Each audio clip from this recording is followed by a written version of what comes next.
1958 exhibition and display of the Society of British Aircraft Constructors, or simply Farnborough. Missiles, radar, aircraft, the whole parade of the power and the utility of aviation. The dawn of the space age and of the jet era. The real emergence of the helicopters. All these things reflected in the pageant of the Farnborough skies. First, the current armament of the Royal Air Force, the Javelin all-weather fighters, and a cloud of hunters. Representatives of the squadrons of Great V bombers, a Victor, a Vulcan, and a Valiant.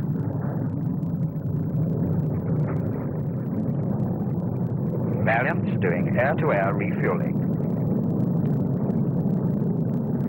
And those maids of much work, the camera. A rocket-equipped Scorpion camera. Camera with flame and with power and climb.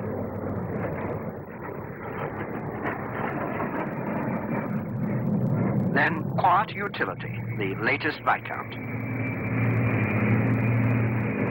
The 1100 mile-an-hour plus Fairy Delta II, one of our key research aircraft, today being skittish. Also being skittish, the new Javelin. Keeping us ahead in engine development, the Tyne Ambassador testbed. And the now established and successful Nat. On with the parade, and the Royal Navy's latest and most powerful strike fighters, the Scimitars.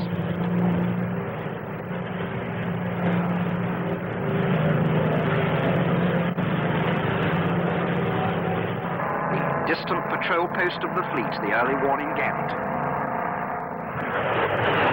New NA-39, Navy's long-range, low-level radar cheater.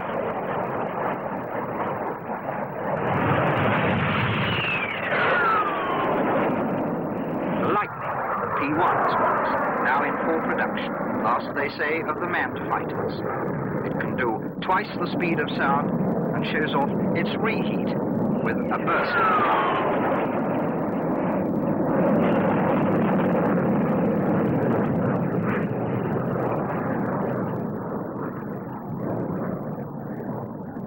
A civil contrast, the small field twin Pioneer. A distinctive Sea Vixen naval fighter, which leads in a stablemate, the Comet 4, now gloriously in service again and first in the Atlantic race.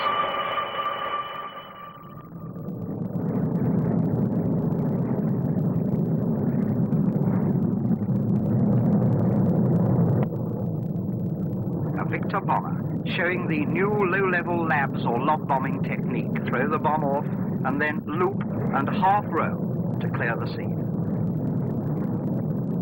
Half roll and away, and the wonder being not that it is well done, but that it can be done at all with such a huge aircraft.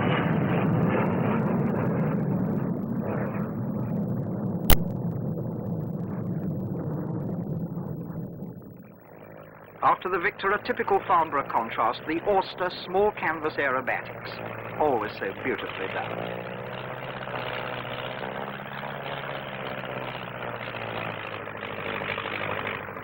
Utility again in crop spray.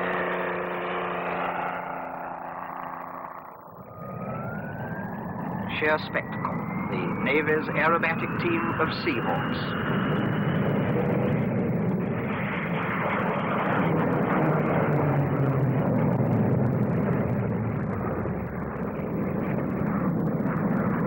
Colored smoke, beautiful figures traced in the sky. Lovely flying followed by a formation landing.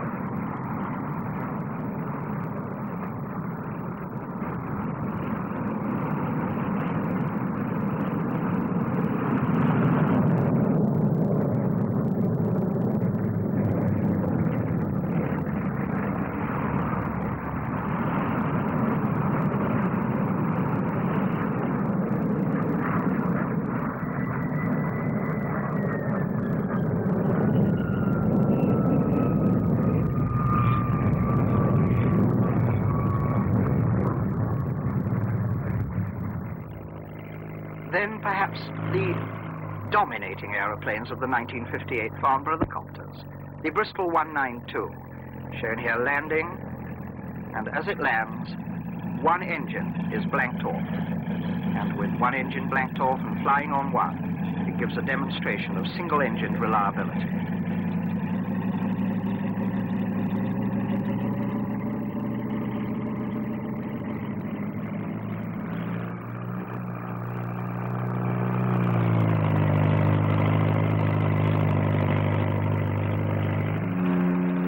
Two little skeeters and the new P531 add their emphasis to the helicopter importance of 1958. The Westland Circus, the Wessex, doing small space aerobats that the Auster might emulate.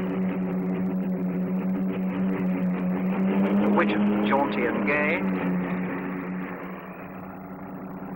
obviously enjoying itself. The Whirlwind, the Navy's familiar chopper, a family of steady development.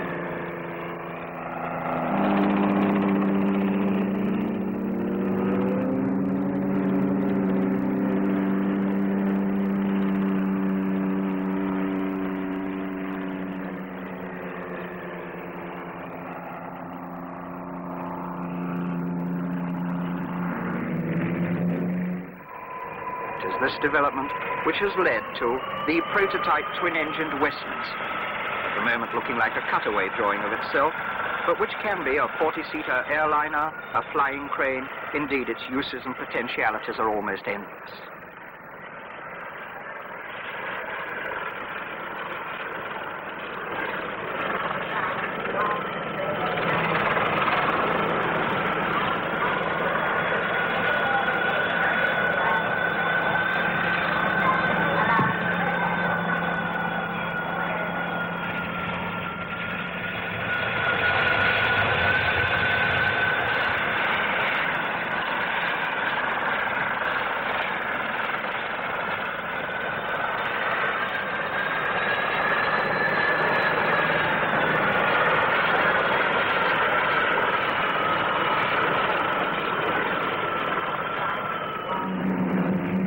Westminster rejoins its smaller companions, literally to take a bow.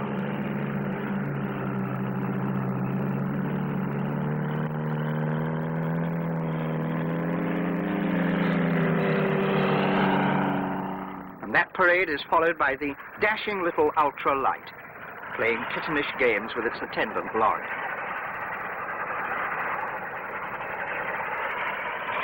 The rotor tip tower makes a rate of climb for this aircraft which is quite staggering.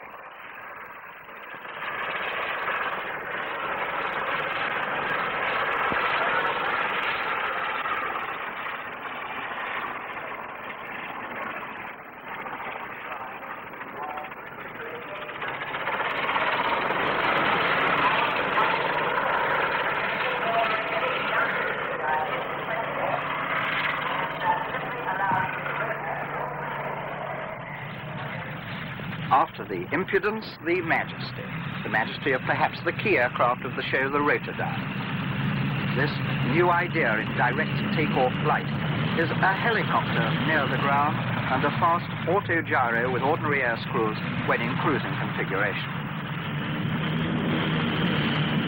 The power goes on to the rotor tips, and the big airliner becomes again a hover plane. A fascinating development for short-length air journeys of the future.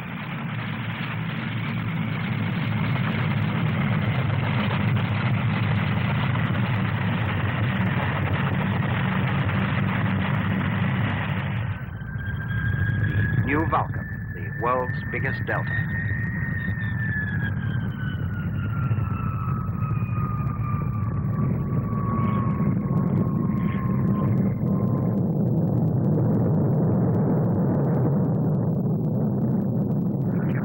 Giant. At Farnborough, this aircraft too gets into the aerobatic act. The lab's bombing technique is demonstrated over again. The huge delta loops,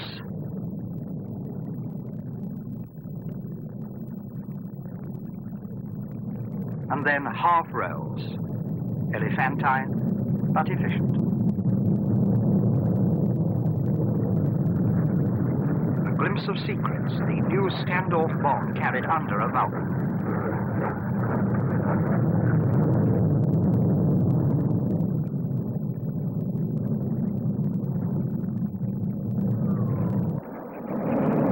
Then, like puppies at play, the dashing and the cavorting of 4 hunters, each with a variety of underwing stores.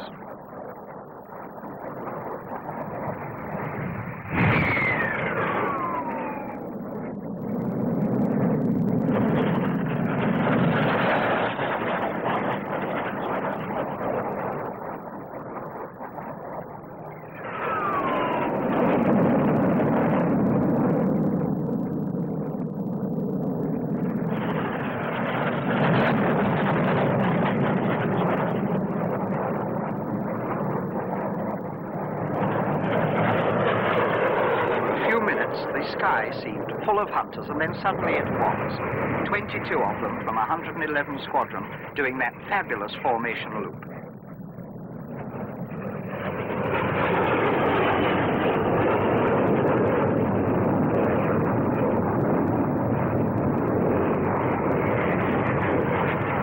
Six peel away, leaving 16 to do a row.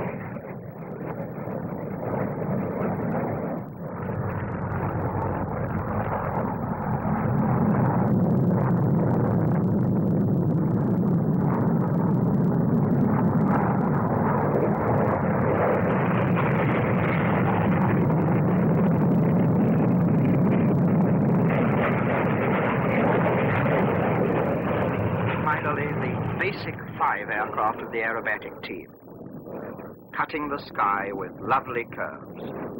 A new art form, no longer just a stunt. Once again, Farnborough underlines the importance of aviation of all kinds and of Britain's place in this great industry.